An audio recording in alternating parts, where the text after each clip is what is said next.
Fala galera, vamos continuar a parte 2 dos Brasileirões de 2006 a 2008, agora com curiosidades, zebras e decepções e etc. Bora lá! 2006 A surpresa, Paraná Clube. O Paraná surpreendeu a todos no Brasileirão 2006.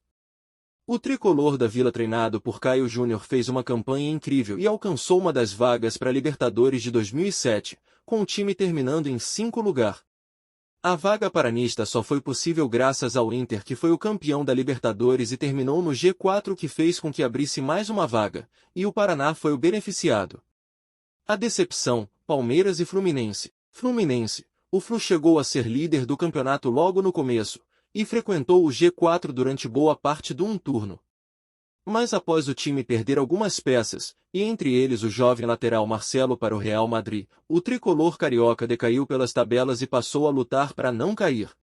O time escapou na penúltima rodada ao vencer o Santa Cruz no Recife por 2-1, porém a campanha foi decepcionante, 5º lugar para um time que tinha nomes como Thiago Silva, Arouca, Tuta. Palmeiras. O Verdão foi outro gigante que quase sentiu o gosto do rebaixamento. Antes da pausa para a Copa, o Palmeiras estava numa crise desgraçada, sendo vice-lanterna nos primeiros 10 jogos com apenas uma vitória. O pânico tomou conta no Palestra, e todos temiam um novo rebaixamento. Mas Tite, que tinha assumido o Palmeiras na 4ª rodada e não tinha encaixado o time, aproveitou a pausa da Copa e conseguiu ajustar o elenco, que tinha nomes como Marcos, Edmundo e Paulo Baier. Na volta pós-Copa, o Verdão reagiu, saiu do Z4, mas depois de levar um 5-1 e outra derrota, de 3-2 pro lanterna Santa Cruz, Tite pediu demissão após receber críticas do presidente Salvador Hugo Palaia. Em seu lugar veio Marcelo Vilar do Palmeiras B, que ficou só alguns jogos até a vinda de Jair Pisserni. Nada adiantou. O verde seguiu na berlinda, de forma dramática, até que as coisas se aliviaram na penúltima rodada, mesmo tomando goleada de 4-1 pro Inter em pleno Palestra. O alívio foi graças ao tropeço da Ponte Preta, que com a derrota os campineiros não podiam mais alcançar o Palmeiras, restando uma rodada. E ao final daquele brasileiro, o Palmeiras ficou na pífia 16ª colocação. O jogão, Cruzeiro 2x2. São Paulo. Cruzeiro e São Paulo se enfrentaram no Mineirão. O São Paulo vinha abalado com o vice da Libertadores e o Cruzeiro queria aproveitar esse momento. A Raposa abre 2-0 no placar e tudo parecia perdido pro tricolor. Eis que surge o goleiro artilheiro Rogério Ceni, fazendo os 2 gols, um de falta, outro de pênalti, e ajuda o Sampa a empatar em 2x2. O resultado fez com que o tricolor readquirisse ânimo e foi o que ocorreu. Ao fim da competição, o São Paulo se sagrou tetracampeão brasileiro. 2007. A surpresa, Flamengo. O Campeonato Brasileiro de 2007 prometia ser um dos piores da história do Clube de Regatas do Flamengo. Durante a disputa, o técnico Ney Franco foi demitido e o clube contratou novamente Joel Santana. Nesse ponto, o clube almejava apenas sair da zona de rebaixamento e talvez conquistar uma vaga na Copa Sul-Americana, porém a equipe conseguiu uma das maiores arrancadas da história do Brasileirão de pontos corridos, saindo da 18 graus posição e terminando em 3 graus. Paralelo a isso, a torcida voltou a lotar o Maracanã, quase todos os jogos, mais de 65 mil. Chegou até ao maior público dos últimos anos, com mais de 82 mil presentes no Maracá, feitos que deram ao clube a melhor média de público.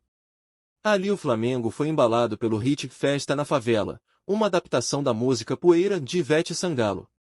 Ao final do campeonato, o Flamengo havia conquistado direito a uma vaga na Copa Libertadores da América de 2008. O mandatário Márcio Braga, dirigente que estava presente no time desde os anos 70, afirmou emocionado que havia resgatado o respeito do Flamengo. O clube voltava a fazer uma grande campanha no Campeonato Brasileiro, o que não ocorria desde seu último título brasileiro, em 1992. A torcida então deixava de lado as inúmeras brigas na parte de baixo da tabela e se deparava com novos tempos. A decepção, Corinthians. Em 2007, o Corinthians acabou rebaixado para a 2ª divisão do Brasileiro. O time era ridículo, mas o rebaixamento teve várias sequências de fatores. A começar pelo fim da parceria MSI, que veio ao clube em 2005 e fez o Timão ser campeão brasileiro daquele ano, fora a troca de técnicos e etc. Após um paulista fraco, o Corinthians trouxe um pacotão do Bragantino como Felipe, Zelão e Everton Santos, e o time apostava no talento do menino William, que na época era uma joia.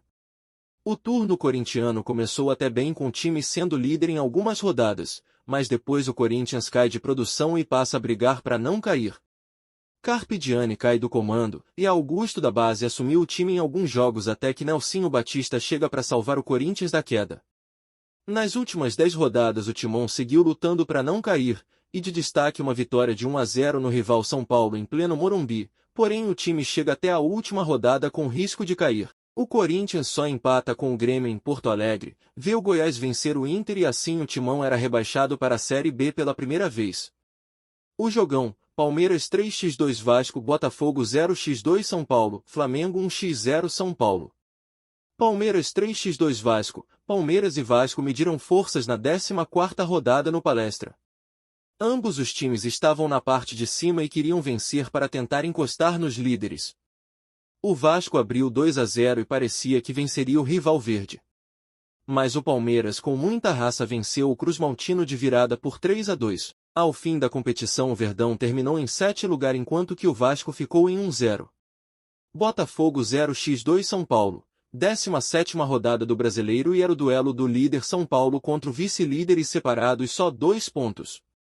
No Maracanã com 40 mil pessoas o São Paulo foi cirúrgico nas chances que teve e venceu o Fogão por 2x0 e assim disparou na ponta, onde o tricolor não sairia mais e acabaria campeão. Flamengo 1x0 São Paulo. Pela 29ª rodada o Flamengo recebeu o SP no Maracanã lotado com mais de 60 mil pessoas. O Fla estava no meio da tabela mas estava reagindo na competição, já o tricolor estava bem perto do título. Empurrado pela massa rubro-negra, o Flamengo mostrou garra e venceu o poderoso tricolor por 1-0, gol de Ibson. O Flamengo acabaria aquele campeonato em 3 lugar. 2008, as decepções: Fluminense, Santos e Vasco. Fluminense, o Flu priorizou a Libertadores onde acabou vice, e no Brasileiro o tricolor lutou até as últimas rodadas para não cair, e se salvou na penúltima ao empatar com o São Paulo no Morumbi. O Flu ficou em 1-4.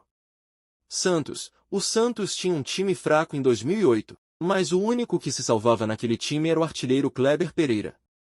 O Campeonato Brasileiro de 2008 foi aquele no qual o Santos realizou sua pior campanha, lutando durante quase toda a competição contra o rebaixamento.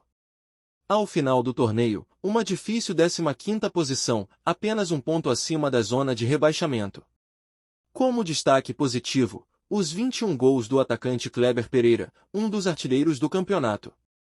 Vasco, o ano de 2008 foi marcado pelo primeiro rebaixamento do Vasco no Brasileirão. Foi um ano conturbado para o Cruzmaltino com troca de presidente, trocentos técnicos e nem a presença do ídolo Edmundo ajudou.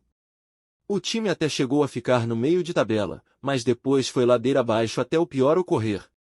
O Vasco ao perder do Vitória na última rodada era rebaixado para a Série B.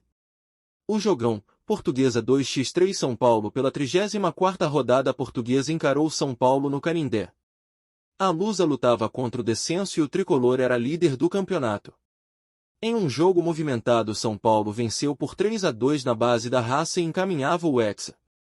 E o título nacional do tricolor veio na última rodada. Já a Lusa acabaria sendo rebaixada. Bom galera, é isso, parte 2 feita, espero que vocês tenham gostado, portanto deem like, comentem e é isso. Vou ficando por aqui e até a próxima.